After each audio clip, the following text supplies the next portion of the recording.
A far-right racist attack. That is how Germany's Chancellor Angela Merkel described the killing of 9 people in 2 shootings in the western town of Hanau. She called racism a poison and said the German government would oppose with all its powers those who sought to divide the country and its citizens. The suspect? A 43-year-old German man. He has been named by local media as Tobias Orr. He was found dead in his home. Police also found another body there, which they've now confirmed is the suspect's 72-year-old mother. Hanau is a large town. It's about 25 kilometres east of the city of Frankfurt. And at about 10 p.m. local time on Wednesday night, the gunman opened fire at 2 Shisha bars. First, at the Midnight Shisha Bar, before moving across to the Arena Bar and Cafe in the Kesselstadt neighbourhood, where he continued his attack. Detectives believe nobody else was involved. Here's Chancellor Merkel speaking moments ago. Doch weist derzeit vieles darauf hin. A lot of evidence points towards that the perpetrator acted out of far-right and racist motives that stemmed from a hatred towards people with different heritage, different beliefs, or a different look to him. Racism is a poison, hatred is a poison, and this poison exists in our society and is responsible for far too many crimes. Und es ist schuld an schon viel zu vielen Verbrechen.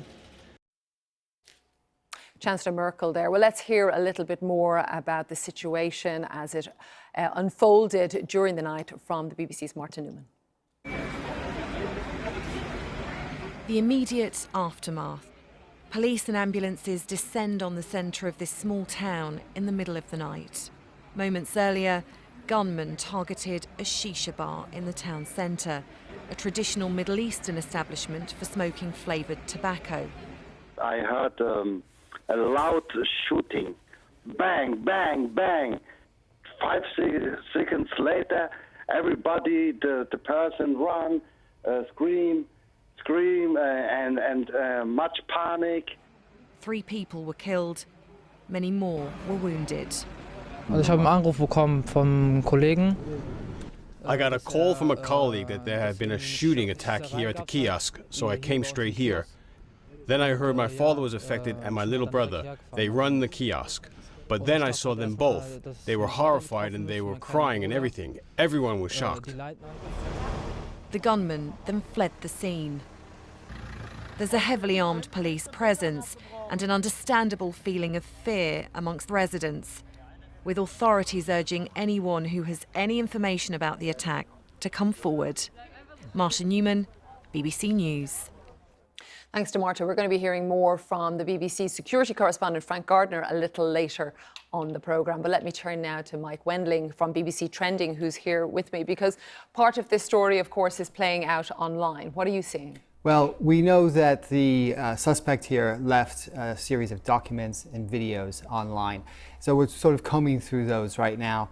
Obviously, it's early days. You have to really kind of take all of this with a note of caution. But we heard the Chancellor there say that there was a far-right motivation. This is reflected in some of the documents that we've seen online, but what I've been looking at is also a lot of, I guess, paranoid rambling, I suppose you might say, in the documents and in the videos. And where were the documents? So they were on a website that's been taken down, but they're now circulating on far-right and extreme message boards. So the internet never forgets. Once that stuff is out there, people find it and they preserve it. It must be difficult, though, to verify.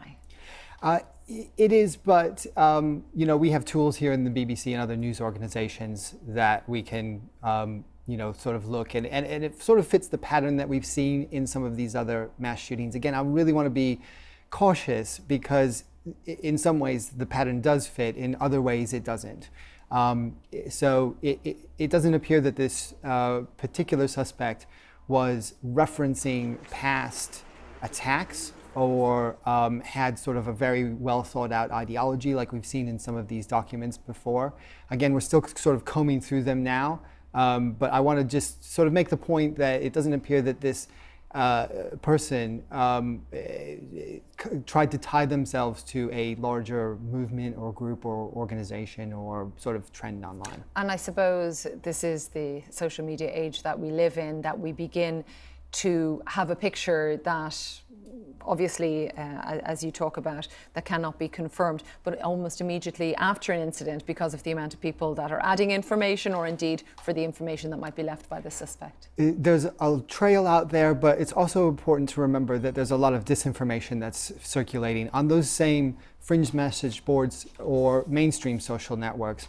So, there's rumors and speculation and claims and counterclaims. Obviously, the authorities are going to be looking at this quite closely, and they'll have access to people and to sites and accounts that we don't necessarily have. And just very briefly, Mike, how many documents are you talking about? There were 3 documents and 2 videos that we've seen and verified so far. Mike Wendling, BBC Trending, thank you so much.